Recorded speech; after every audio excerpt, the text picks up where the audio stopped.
एक व्यक्ति ने महात्मा बुद्ध से पूछा, मेरी जिंदगी में इतने दुख क्यों हैं? इतनी तकलीफें क्यों हैं? इतनी परेशानियां क्यों हैं? तो महात्मा बुद्ध ने उससे कहा, बताओ तुम्हें कौन सा दुख है? उसने कहा, मैं अपने कितने दुख आपको बताऊं? मेरी पूरी जिंदगी ही दुखों से भरी हुई है।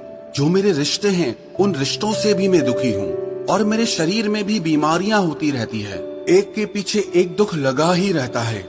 तो उस व्यक्ति ने कहा, ना मैं अपने रिश्तों से खुश हूँ, ना अपने परिवार से खुश हूँ, ना अपने मन से खुश हूँ और ना ही अपनी जिंदगी से खुश हूँ। लगता है ऐसी जिंदगी से अच्छा है कि मैं मर जाऊं, कोई मतलब ही नहीं जीने का। तो महात्मा बुद्ध ने उस व्यक्ति से पूछा कि बताओ कि तुम्हारे इन सारे दुखों का क्या कारण है? तो वो व्यक्ति महात्मा बुद्ध से कहने लगा कि मैं आपके पास इसीलिए तो आया हूँ कि आप बताओ मेरी जिंदगी में इतने दुख क्यों हैं? इन सब का क्या कारण है? महात्मा बुद्ध ने उस व्यक्ति से कहा, जरा गहराई से सोचो, विचार करो, देखो कहाँ है तुम्हारा दुख? क्या कारण हो सकता है तुम्हारे दुख का? उस व्यक्ति ने बहुत सोचा, पर जब उसे कुछ समझ नहीं आया तो बुद्ध ने उसे उत्तर दिया कि तेरे सारे दुखों का कारण तू ही है। तेरे मन की आसक्ति है, तेरे मन का मोह है। बुद्धा का एक प्रसिद्ध कोट है जो आपने भी सुना होगा, the root of suffering is attachment. आपके सारे दुखों का कारण आपका मोह है, आपके मन का अटैचमेंट है, आसक्ति है।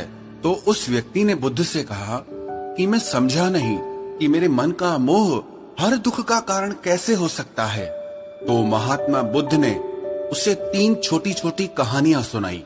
पहली कहानी, एक व्यक्ति पेड़ से चिपक कर चिल्ला रहा था कि कोई मुझे बचाओ, कोई मुझे इस पेड़ से छुड़ाओ, इस पेड़ ने मुझे पकड़ लिया है।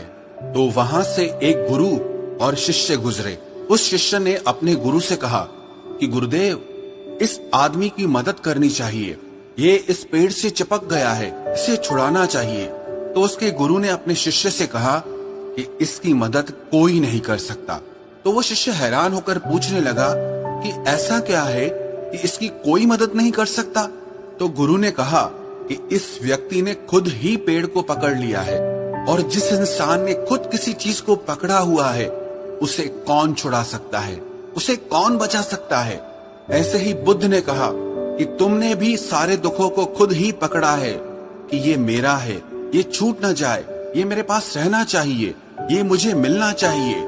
और तेरे सारे दुखों का कारण ये मैं और मेरे का बंधन है। फिर बुद्ध ने उसे दूसरी कहानी सुनाई कि जैसे एक मकड़ी वो खुद ही जाला बुनती है और जाला बुनते बुनते एक दिन ऐसा आता है कि वो उस जाले में खुद ही फंस जाती है।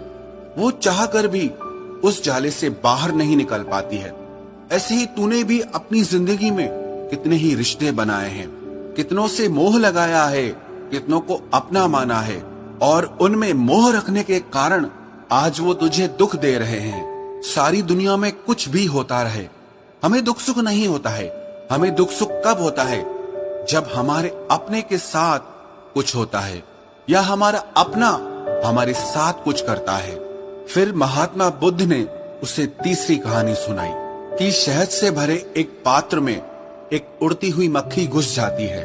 उस शहद के मीठे रस में उसे बहुत आनंद आता है, वो बहुत प्रसन्न होती रहती है और अगर वो चाहे तो थोड़ा सा शहद का रस लेकर के वहां से उड़ सकती है, लेकिन वो उस रस में इतना डूब जाती है, इतना खो जाती है कि वो वहां से उड़ना ही नहीं चाहती और उस रस को लेते लेते उसके पंख उसी शहद में फंस जाते हैं।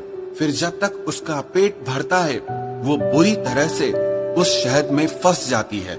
फिर वो वहां से निकलने की बहुत कोशिश करती है, आगे जाती है, पीछे जाती है, दाएं जाती है, बाएं जाती है, पर वो वहां से उड़ नहीं पाती है, वो फंस जाती है उसी में ही। ऐसे ही तूने भी अपनी जिंदगी में जिन रिश्तों में आनंद लिया, सुख लिया, शुरू शुरू में तो तुझे बहुत सुख आया और आज वही रिश्ते तुझे दुख दे रहे हैं। ऐसे ही जब कोई व्यक्ति जब स्वास्थ्य की परवाह ना करके स्वादिष्ट रसों के पीछे पड़कर कुछ भी खाने लगता है तो आगे चलकर उसका शरीर खराब हो जाता है, उसके शरीर में रोग आ जाते हैं। ऐसे ही जब मन संसार की बहुत सारी आशाएं कर लेता है, तृष्णाएं और वासनाएं कर लेता है, तो उसके मन में धन का लोभ आ जाता है और फिर चाहे उससे कितना भी धन मिलता रहे, उसकी तृप्ति कभी भी नहीं होती। वो हमेशा धन से अतृप्त रहता है और फिर इससे उसके मन में दुख का जन्म होता है। फिर उस व्यक्ति को एहसास हुआ कि महात्मा बुद्ध बिल्कुल सही कह रहे हैं। यही वजह है मेरे सारे दुखों की।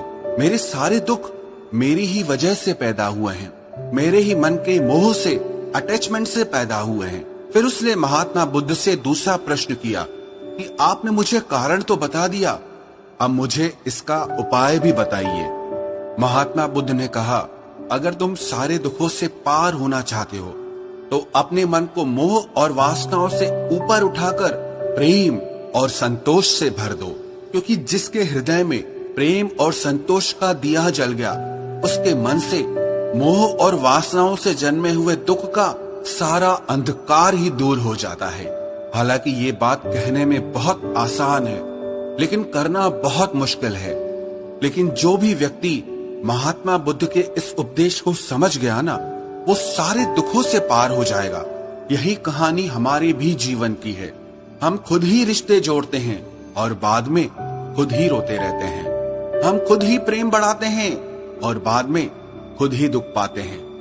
हम जिनके पीछे मेरा मेरा करके मरते रहते हैं, आखिर में वही लोग हमें सबसे ज्यादा दुख पहुंचाते हैं, हमारा दिल दुखाते हैं। जिनकी खुशी के लिए हम कुछ भी करने को तैयार हो जाते हैं, जिनकी खुशी के लिए हम अपनी सारी जिंदगी कुर्बान कर देते हैं, आखिर में वही हमारे जीवन में दुखों का अंधकार भर देते हैं। चाहे वो हमारा परिवार हो, हमारे मित्र हो, हमारी संतान हो या कोई भी रिश्ता हो, जहां पे भी हमने मन के मोह के, आसक्ति के, अटैचमेंट के धागे बांध रखे हैं, आप गौर करना, आपके जीवन में सारा दुख वहीं से आ रहा है। तो जो उपाय महात्मा बुद्ध ने उस व्यक्ति से कहा कि मोह और वासनाओं को त्याग करके अपने हृदय में प्रेम और संतोष को भर दो, इस छोटे से उपदेश को अगर हम भी अपनी जिंदगी में उतार लें तो विश्वास रखना, हम जिंदगी के सारे दुखों से अवश्य पार हो जाएंगे।